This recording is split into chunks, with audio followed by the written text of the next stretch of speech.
Hey, Warrior Saints. Blessed Holy Friday. I would say happy Holy Friday, but that seems counterintuitive somehow.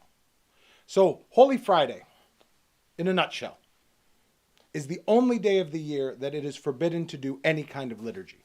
That, in and of itself, tells us there's something going on. Today is a big day. When when we come to church in the morning, we repeat this beautiful hymn that we heard last night as the cross was being carried around, which Father Chris will show in just a moment. This incredible hymn that gets then placed into one of the services of the morning, where we celebrate what we call the Royal Hours. Now, the Royal Hours are a service that is only celebrated 3 times a year. First and foremost, Holy Friday. Then we have it as an extension of Holy Friday, celebrated on the eve of Christmas and the eve of Theophany, to remind us that Christmas and Theophany are big deals like Pascha, but it's all coming from Holy Friday.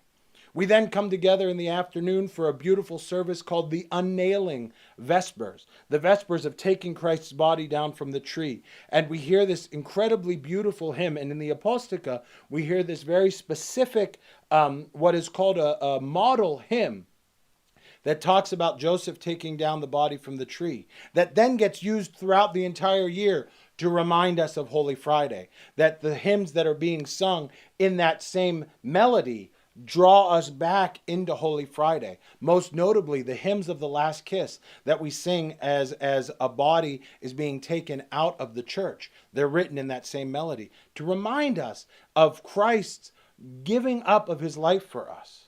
And then finally, we will come back tonight for the lamentation service, a service that starts out in misery and starts out in pain and starts out in lament. I mean, we call it lamentations, lamenting the loss of our Savior.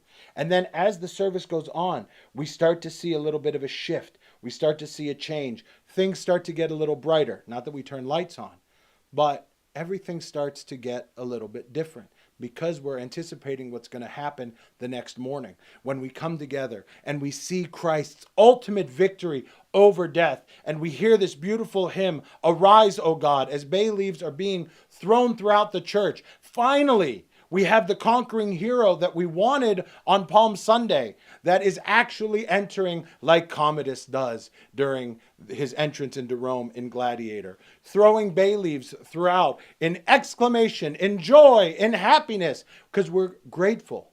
And it's interesting what we sing as that's happening. "Arise, O God, judge the earth, for thou shalt reign to the end of time." Our King is a king whose victory is huge, is big, and is timeless. And it's fascinating because we can only get there after having gone through everything else. Having gone through all of these steps, having been taken by the hand by Holy Week and taken through the process of you need to bear fruit, you need to be ready, you need to be ready, you need to be ready, you need to be ready, you need to go through the life of the cross. And now we see what the joy that is coming on the other side. The way that this happens is through that beautiful hymn, that hymn that we sing as the 15th antiphon last night, and we sing as the doxasticon of the glory of the 9th hour this morning, that Father Chris will now pop up on the screen. Today, he is suspended on a tree, he who suspends the earth over the waters. A crown of thorns was placed on the head of the King of the angels. He wore a false purple robe who covered the heavens with clouds.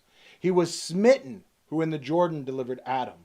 The groom of the church was fastened with nails, and the son of the virgin was pierced with a spear. Thy sufferings we adore, O Christ. Make us to behold thy glorious resurrection. Everything in that hymn is a paradox. None of that makes sense. Every single one of those phrases says something that we think stinks and compares it to something that is glorious. And then we come to that beautiful phrase, thy sufferings we adore, O Christ. Why are we adoring suffering?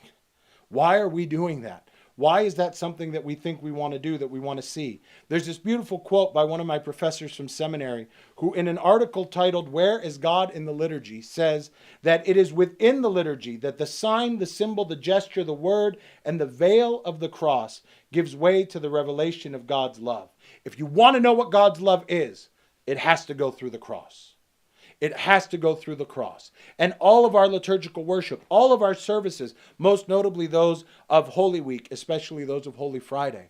I mean, when you talk about the royal hours, Archbishop Demetrios, formerly of the Greek Archdiocese, says that they are a scriptural tour de force that take us through the entirety of things. When the Passion of the Christ came out, I heard one bishop said, you need to go see the movie because it shows you how Christ's passion is played out and makes Holy Thursday all the more powerful. I heard another bishop the very same day say, don't go see that movie. All you need to do is go to Holy Thursday. What does that tell me? It tells me that Holy Thursday shows us the suffering of Christ. Holy Friday shows us what it means to live that life of crucifixional living better than anything that Hollywood produces can. It's there. Are you? And we invite you to join us because we're trying to be there. We're trying to fight that. We're trying to live that life that encapsulates what the life of the cross is. And we want you to join us as we go on so that that veil can be lifted and you can see the joy that is God's love as we draw ever closer to his empty tomb. I pray that you have a beautiful and blessed Holy Friday tonight. Visit us at warriorsaints.org. Get on the way of the warrior saint.